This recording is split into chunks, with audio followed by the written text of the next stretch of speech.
और हमारे भोलेनाथ बूढ़े बाबा के रूप में, जोगी के रूप में अयोध्या में डमरू बजाते हुए पहुंच गए।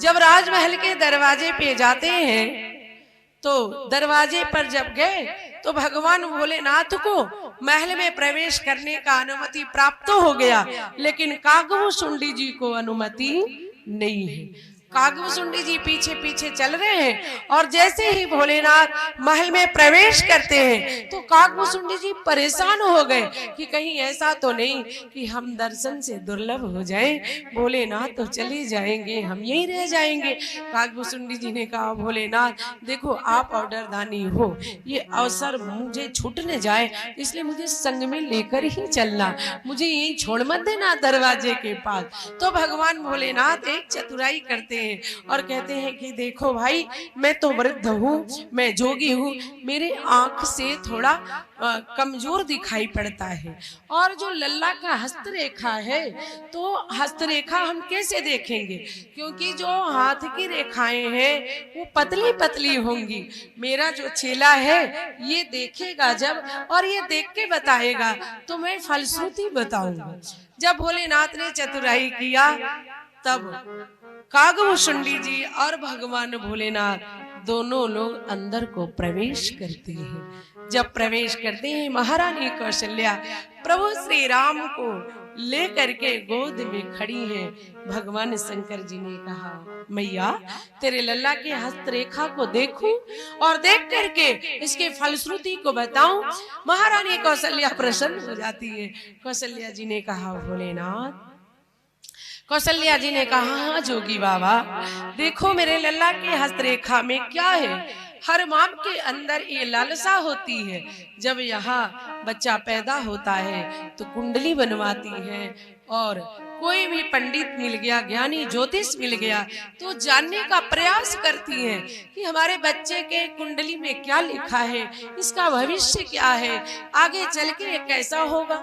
महारानी कौशल्या के हृदय में भी ये बात आ गई और भगवान भोलेनाथ से कहती है, हे बाबा बताओ मेरे लल्ला के हस्तरेखा में क्या लिखा है। शंकर जी प्रभु श्री राम के हस्तरेखा को पहले तो दर्शन किया, भरपूर दर्शन के लालसा से आए हैं, ठाकुर जी की दर्शन किए। दर्शन के बाद भोलेनाथ हस्तरेखा को अपने हाथ को ले लेते हैं राम जी के और हस्तरेखा का वखान करने लगे। कहा, मैया ये तुम्हारे जो लाला है ना, इस लाला के हस्तरेखा में ऐसा लिखा है कि तुम्हारे दरवाजे पर एक दिन कोई साधु अब आएंगे। कौशल्या जी ने कहा, बाबा ये तो बड़े सौभाग्य की बात है, अगर मेरे दरवाजे पर साधु संत आए ये तो बड़े भाग्य की बात, आगे बताओ बाबा।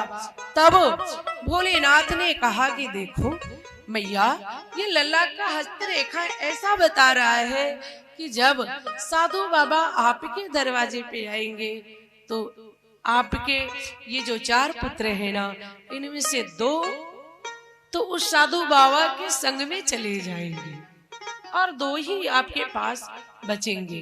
कौशल्या जी ने कहा, आगे बताओ बाबा। जब साधु बाबा या संत भगवान के संग मेरे लल्ला जाएंगे तो वहां क्या करने के लिए जाएंगे, तो बोले शिक्षा दीक्षा के लिए जाएंगे।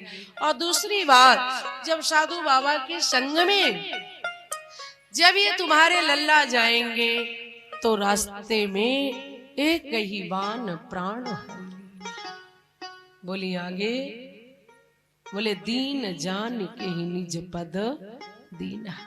एक तपस्विनी का तारण और उद्धार भी करेंगे। कौशल्या जी ने कहा, आगे बोलो बाबा। तब भगवान भोलेनाथ कहते हैं ज्योतिष के रूप में, मैया ये तेरा लाला फिर उस संत के साथ में साधु के संग में मिथिला में प्रवेश कर जाएंगे। कौशल्या जी ने कहा, फिर जब ये संत भगवान हमारे लल्ला को लेकर जाएंगे तो मिथिला में क्या काम है।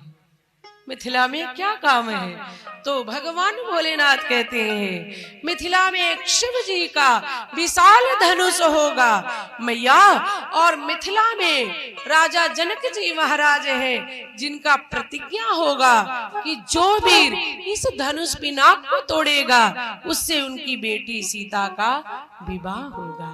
ये बात सुन करके कौशल्या मैया इतनी प्रसन्न हो जाती है। कोई भी माँ जब पुत्र बेटा का जन्म जब देती है 9 महीने के बाद, उसी दिन उसके मन में लालसा जग जाती है कि मेरे बेटे का ब्याह होगा और हमारे घर में एक बहू रानी आएगी कौशल्या, और हम सास बन जाएंगे। कौशल्या जी के मन में बड़ी प्रसन्नता हुई, हम सास बनेंगे, हमारा बेटा जनकपुर मिथिला में जाएगा। और पहले से जब जनकपुर में राम दूल्हा बन के चले जाएंगे, बाद में समधी बन के दशरथ जी महाराज जाएंगे। क्या भगवान बोले हाँ हाँ हाँ बिल्कुल यही लिखा है, यही ये हस्तरेखा यही बताता है। तो कौशल्या जी ने कहा बाबा अब आगे भी बताओ आगे। और जैसे ही कौशल्या जी ने कहा आगे की बात बताओ भोलेनाथ, वैसे ही जैसे भोलेनाथ आगे की बात बताने का प्रयास करते हैं, भगवान श्री राम रोते हुए बाबा विश्वनाथ शंकर जी के अंगूठे को धीरे से दबा देते हैं, यानी इशारा कर देते हैं कि भोलेनाथ बस बंद कर दीजिए। यदि आगे की भविष्य रेखा आप बताने जा रहे हो तो मेरी लीला यहीं पे बंद हो जाएगी। बोलिए जय जय श्री सीता जय राम। भगवान भोलेनाथ बिन सतसंग विवेक न होई, राम कृपा बिनु सुलभ न सोई।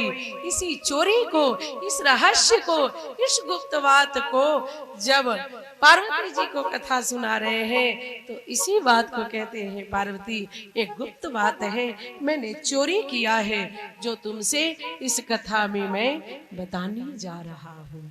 पार्वती जी ने इस कथा को सुना, पार्वती जी ने कहा भोलेनाथ फिर क्या हुआ? तब भगवान भोलेनाथ कहते हैं फिर क्या, मैंने कह दिया मैया मैं तो जोगी हूँ, ज्योतिष हूँ, पंडित हूँ, ज्ञानी हूँ, और मेरा तो रमता जोगी बहता पानी, इनकी माया कोई न जानी। मैं तो घूमते टहलते फिर कभी अवध में आऊंगा और आगे की बात हम फिर कभी बताएंगे।